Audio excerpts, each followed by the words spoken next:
And Saptagiri గారు. అందరికీ నమస్కారం అండి. సతీ లీలావతి ఈరోజు ట్రైలర్ చూశారు. చాలా రిచ్గా ఉంది, గ్రాండ్ విజువల్స్ ఉన్నాయి. You are done great job sir, really. మీ వల్ల ఆ ట్రైలర్ని చాలా బాగా ఫోకస్గా చూడగలుగుతున్నాం. గ్రేట్. అలాగే కలర్ఫుల్ ఆర్టిస్టులు అందరూ ఉన్నారు. మా తాగుబోతు రమేష్ అండ్ సప్తగిరి అండ్ అందరూ చాలా బాగా యాక్ట్ చేసాం. సో చాలా హ్యాపీగా ఉంది ఈ మూవీలో యాక్ట్ చేయడం. సతీ లీలావతి అనేది మనం 90స్లో మన 80స్లో ఉన్నప్పుడు 90స్లో ఉన్నప్పుడు కమల్ హాసన్ గారు చేసినటువంటి ఒక గ్రేట్ కల్ట్ క్లాసిక్ మూవీ అది. ఇప్పటికీ షార్ట్స్లో ఆ మూవీ వస్తున్నప్పుడు, ఆ చిన్న చిన్న బిట్స్ వస్తున్నప్పుడు పడి ఎంజాయ్ చేస్తాం.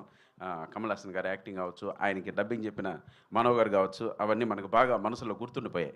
సో అటువంటి టైటిల్తో ఈ సినిమా మళ్ళీ ఇన్నాళ్ళకు వస్తున్నందుకు ఛాలెంజింగ్గా తీసుకొని చేశారు మా సత్య.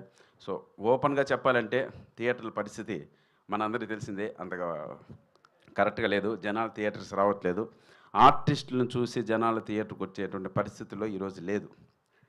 ఒక డైరెక్టర్ ఒక అద్భుతమైనటువంటి స్టోరీ టెల్లింగ్ చెప్పి, ఆ డైరెక్టర్ భలే తీశారా సినిమా, ఎక్స్ట్రాడినరీగా తీశాడు అనే ఈ మౌత్ టాక్ గాన బయటికి వెళ్ళగలిగితే అప్పుడు జనాలు నమ్మి లోపలికి వచ్చే పరిస్థితులు వచ్చాయి. ఈ ఆర్టిస్ట్ ఉన్నాడు, ఆ ఆర్టిస్ట్ ఉన్నాడు, వాళ్ళని చూడడానికి వచ్చే పరిస్థితులు అయితే, అంటే ఒక స్థాయి ఆర్టిస్టుల వరకు అయితే ఓకే, 100% ఆ ఓపెనింగ్స్ గ్రాండ్గా ఉంటాయి. సో ఇటువంటి సినిమాలకన్నిటికీ డైరెక్టర్ పైనే డిపెండ్ అయింది. సో డైరెక్టర్ గారు అద్భుతంగా ఈ స్టోరీ చెప్పారని మేమంతా నమ్ముతున్నాం. సినిమా కూడా చూసుకున్నాం, చాలా బాగా చెప్పారు. సో డైరెక్టర్ నమ్మి మీరందరూ లోపలికి వచ్చి ఒక గొప్ప విజయాన్ని ఇవ్వాలని మనస్ఫూర్తిగా కోరుకుంటున్నాను. ఇంకా లావణ్య త్రిపాఠి గారి గురించి చెప్పేది ఏమీ లేదు. ఎటువంటి పరిస్థితులు వచ్చి ఈ సినిమా చేశారో మనందరికీ తెలుసు. సో చాలా డేర్ స్టెప్ తీసుకొని ఈ సినిమా చేశారు madam. Hats off to you. అలాగే హీరో గారికి, ఇక్కడ మన తెలుగులో చాలా మూవీస్ చేశారు, ఆయన కూడా చాలామందికి పరిచయం ఉన్నారు. సో లావణ్య త్రిపాఠి గారు సింగిల్ హ్యాండెడ్గా సినిమా తీసుకెళ్లారు. సో ఇంకొక కత్తి కరాటే కూడా ఉంది ఈ సినిమాలో. సెబాస్టియన్, ఆయనతో నాకు ఫైట్ కూడా పెట్టాడు మా డైరెక్టరు. ఆ ఫైట్ మీరు బాగా ఎంజాయ్ చేస్తారు.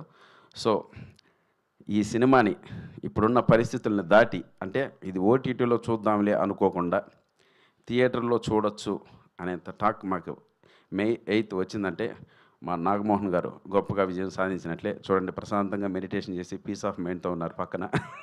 సో కాబట్టి సో మా సినిమాని ఆదరిస్తారని మీ అందరికీ చేతులు జోడించి వేడుకుంటున్నాను. మీ సప్తగిరి.